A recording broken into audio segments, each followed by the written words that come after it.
Estado nunca conseguiu organizar o sistema de saúde. Especialmente nessas cadeias superlotadas, que são todas superlotadas em São Paulo e no Brasil inteiro. Já não é fácil você organizar a saúde fora de quem está em liberdade, imagina nessas condições. Praticamente, irmão, quando você chega dentro da unidade prisional, você já tem 6 vezes chance de morrer do que você estivesse andando normalmente pela rua. Você já está praticamente sentenciado à morte. Já chegou na unidade prisional, tu já está assinando o teu óbito praticamente em potencial ali, ó.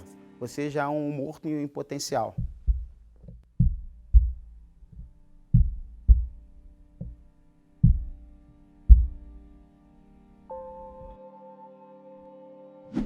As mortes por guerra de facções ou rebeliões são as que mais chamam a atenção da sociedade por sua violência. Há, porém, uma causa mais comum para as mortes em presídios. É uma que não tem cara, não porta arma e não faz barulho, mas pode ser chamada por vários nomes: HIV, sífilis, hepatite, tuberculose. Devido a um conjunto de fatores que envolvem superlotação, escuridão das celas, falta de circulação de ar e ações de prevenção insuficientes, o mal que mais afeta os presos são as doenças. O último levantamento feito pelo governo identificou cerca de 24 mil pessoas com alguma doença transmissível em presídios ou carceragens brasileiras. 7 mil dessas com HIV, 6.500 com tuberculose. A taxa de incidência de tuberculose é 4.500% maior nas cadeias do que fora delas. A cada 100 mil presos, 900 têm a doença. No país, a cada 100 mil brasileiros, 20 sofrem de tuberculose. Para piorar, pouca gente se importa com a dor silenciosa dos presos.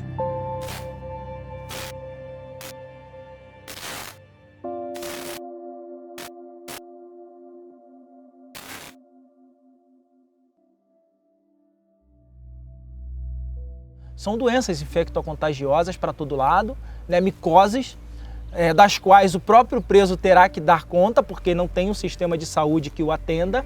Se já não temos aqui fora, para a sociedade, para a população, você imagina para quem está privado de liberdade.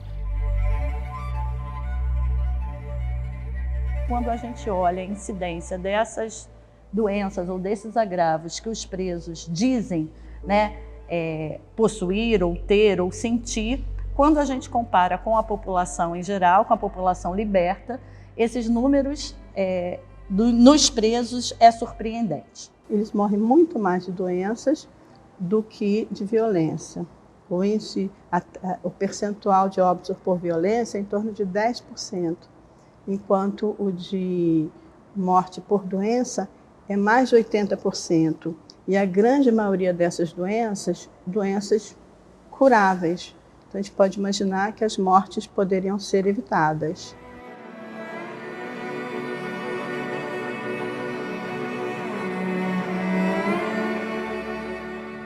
Olha, o meu neto, ele foi preso dia 22 de setembro. Esse ano vai fazer 1 ano que ele foi preso. Uma das famílias de um dos presos me avisou, dizendo que ele foi desmaiado para o UPA, né, com princípio de tuberculose. Eu estou aqui hoje para querer saber de resultado sobre o meu neto, mas até agora eu estou sem resposta. Eu tenho certeza que ele ficou doente aqui, porque ele nunca teve problema de saúde, de doença nenhuma.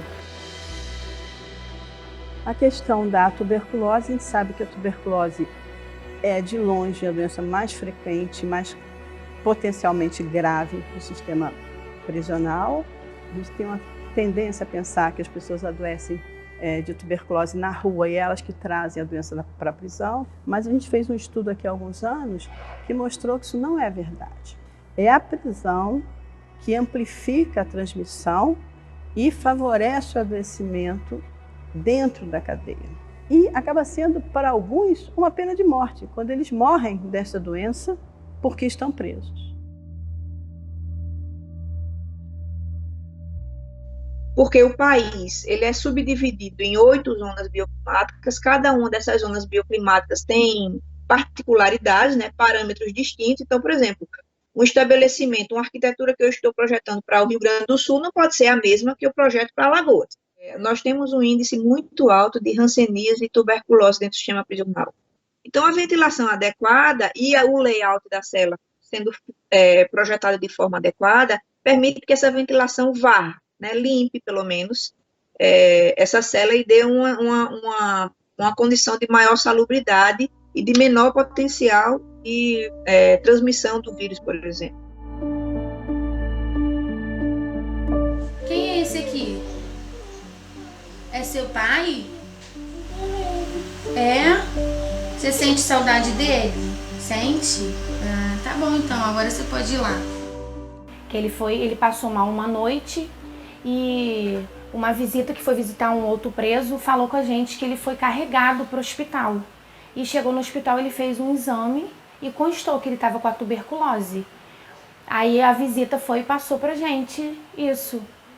Aí a gente ficou com medo de ir porque também passa, né? E ele foi ajudar um amigo lá dentro e acabou pegando. E para entrar remédio lá dentro é uma luta. Porque a gente tem que tentar ver no nome da pessoa. E como que a gente vai fazer isso se a pessoa não tá indo no médico? Não tá, já veio a óbito. Ele ficou abandonado dentro do hospital lá em Bangu. Ele tinha 28 anos. Ele foi preso em 2016, no começo, e faleceu no final do ano. Não ficou nem um ano preso. Então você fica ali quando você tem um caso agudo, alguém passando muito mal, correndo risco de morte, você tem que levar para um pronto atendimento fora da cadeia. Só que como é que você leva? Precisa de escolta. Por lei, você não pode tirar um preso na cadeia e você levar até o pronto-socorro, não pode. Os médicos não querem, primeiro, os salários são baixos, não são atrativos. E segundo, que ninguém quer trabalhar no meio de preso, não quer, as pessoas não querem, eles têm medo, porque eles também fantasiam muito, sabe? Eles acham que é uma coisa muito perigosa esse tipo de trabalho, que você pode ser sequestrado, que você pode ser morto.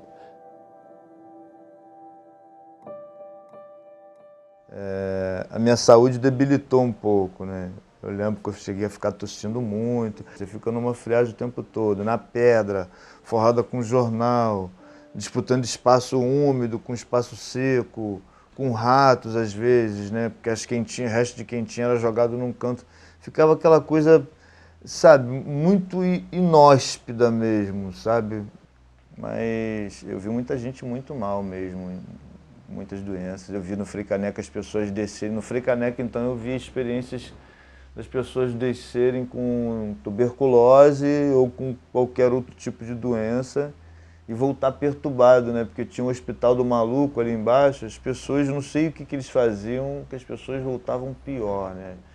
Eu tive problemas, não chegou a ser uma tuberculose, mas eu tive uns problemas, uma gripe muito forte, uma viral.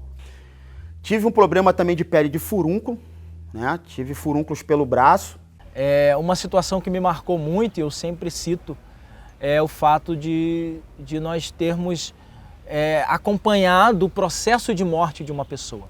No banheiro de uso coletivo que nós tínhamos, ela começa a se queixar de uma leve dor do peito que corria para o braço esquerdo. Logo a gente começa, nós e os outros companheiros de prisão, começamos a chamar os guardas e os agentes não vieram. E ela foi desenvolvendo um processo mais grave do infarto e acabou vindo a óbito e os agentes não apareceram para socorrê-lo.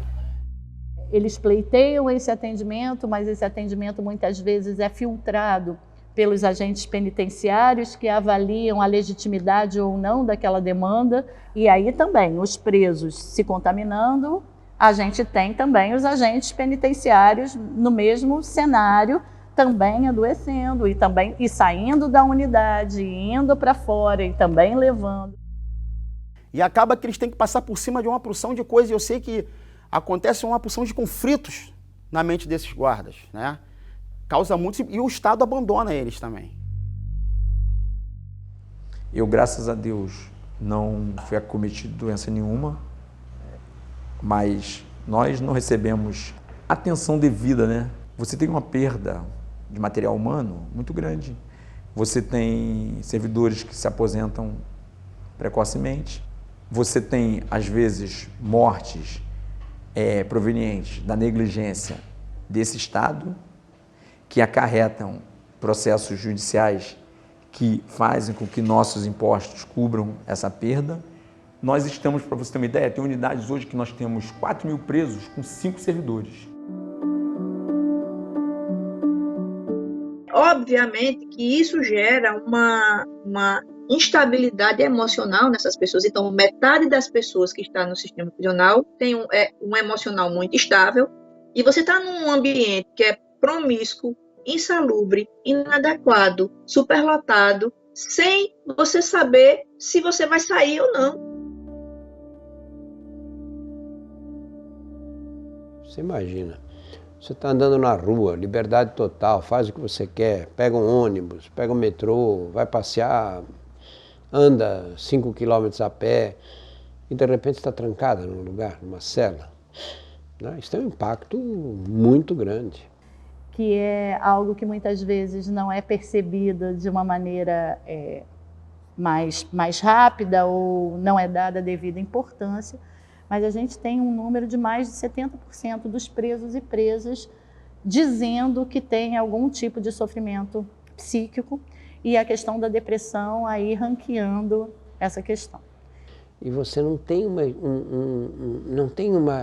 uma estrutura psiquiátrica para poder dar esse atendimento.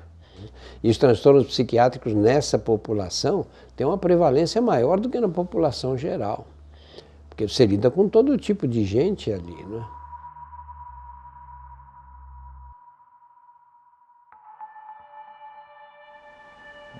Alguns meses, no frio, naquela pedra gelada, alimentando mal, com problema de saúde. Aí é isso que eu falo, como é que eu me distanciava disso?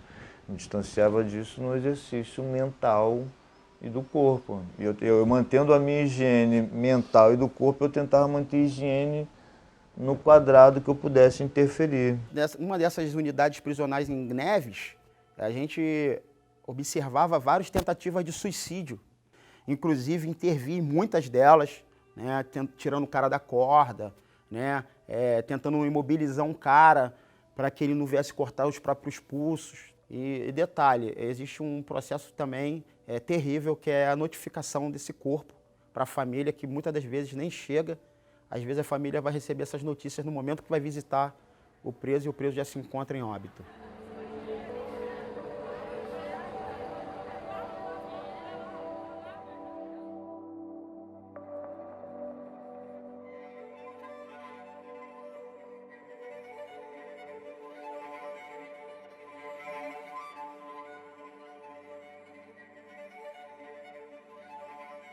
A sociedade é muito obtusa nesse tipo de raciocínio. Então a gente quer que tire de lá e ponha na cadeia. O que vai ser feito com ele lá, ninguém está interessado. Não veem como um direito a questão da saúde, e sim como um privilégio, uma vez que a população como um todo aqui fora também está penando para ter garantido a sua saúde, né, a saúde pública. Então tem algumas distorções que acabam legitimando, né, esse cenário adoecedor mesmo, né? Doente e adoecedor do sistema prisional hoje.